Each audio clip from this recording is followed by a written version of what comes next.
Hey everyone, this is Shilpa. First of all, I'm so sorry making video after so long time, and it's been 6 months. So where I was, here is a little bit update.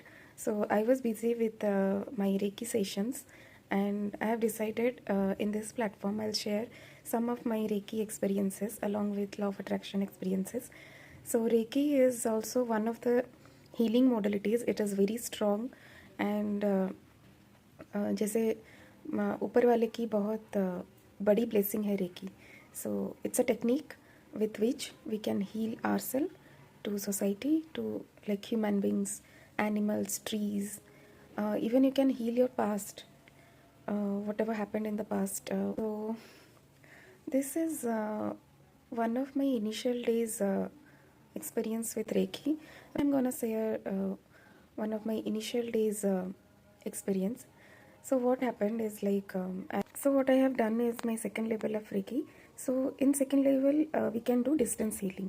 Like in the first level we can do touch healing, and in the second level we can do distance healing. As in the person who needs healing is not necessarily sit in front of you. The healer no need to touch the client.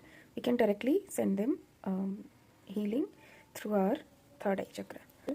And few experiences I received from animals, from trees, from my home, and I have done my family members healing also. And by this time I received a inquiry of one of the person. So she is really worried about her current life situation. It's like his brother is a really nice person, a family man, but he was under pressure with someone he walks with, someone his partner or someone senior to him. So what was happening is like वो जो उसका partner है या उसका manager है वो उनको force कर रहा था to have alcohol in daily basis. और ये जो सर हैं ये उनको मना नहीं कर पा रहे थे क्योंकि because of for obvious reasons कि अच्छा मैं इनके साथ काम कैसे करूँगा, फिर मतलब अगर वो उनको गुस्सा आ गया तो सो उसी वजह से इन्होंने क्या किया, उनके साथ रेगुलर बेसिस में अल्कोहल लेने लगे. तो रिज़ल्ट ये हुआ कि घर भी लेट आने लगे, और फिर बाकी सराउंडिंग्स का तो इशू बन ही जाता है ना जब हम अल्कोहल लेते हैं. तो ये जो मैडम आई थी उनके भैया के लिए आई थी कि please you see whatever you can do. So I started sending him healing. For 7 days I did the healing for her brother and the house where he stays.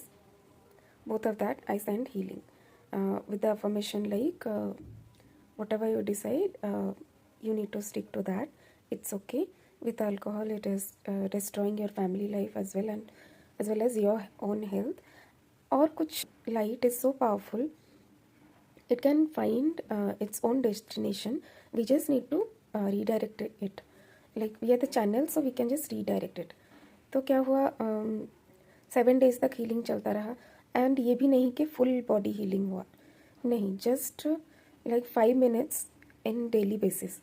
तो after 7 day क्या हुआ, मेरे पूछने से पहले ही वो मैडम ने मुझे कॉल किया और बोला कि मेरे भैया ऐसा कुछ हुआ कि मेरे भैया आउट ऑफ सिटी चले गए कुछ काम की वजह से. तो अभी डेली बेसिस में वो मैनेजर के साथ उनकी मुलाकात नहीं हो रही थी. तो क्या हुआ कि उनको डेली ज़बरदस्ती अल्कोहल भी नहीं लेना पड़ रहा था, and it happened for complete 7 days. फिर जब वो 7 days के बाद वापस आए, उनमें क्या चेंज था पता नहीं, बट वो पहले जैसे बन गए थे. मतलब उन्होंने डिसाइड कर लिया था कि अभी मैं अल्कोहल बिल्कुल नहीं लूँगा, और अगर ज़रूरत पड़ी तो मैं दूसरा अपना बिज़नेस स्टार्ट कर लूँगा, या तो कुछ भी और बहाना बना लूँगा, बट मैं अल्कोहल डेली बेसिस पे नहीं लूँगा. इसके वजह से मेरी फैमिली लाइफ बहुत हैम्पर हो रही है, मेरे घर वालों को बहुत स्ट्रेस हो रहा है, which he was not enable to figure out. तो जब ये सब कुछ हो गया उसके बाद इन मैडम का मेरे पास कॉल आया, and she was really thankful. तो आप देख रहे हो रेकी का इतना पावर है.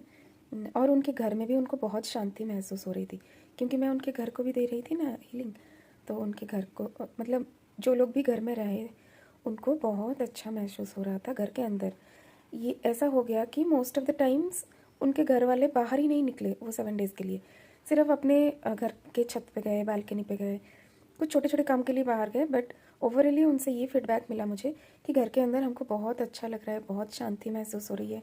तो that actually boosted my confidence and reiki पे भी उनको इतना बिलीव हो गया। तो ये मैसेज जो है उन लोगों के लिए है जो लोग बिलीव नहीं करते हैं। This is fine, you know need to force yourself to believe, but आप किसी चीज़ को जानने से पहले उसको इनकार मत करिए, उसको इंसल्ट मत करिए। ये भगवान की बहुत बड़ी देन है हमारे लिए। Okay, so stay tuned with me. तो मैं अगली बार एक नई स्टोरी लेके आऊँगी। Thank you.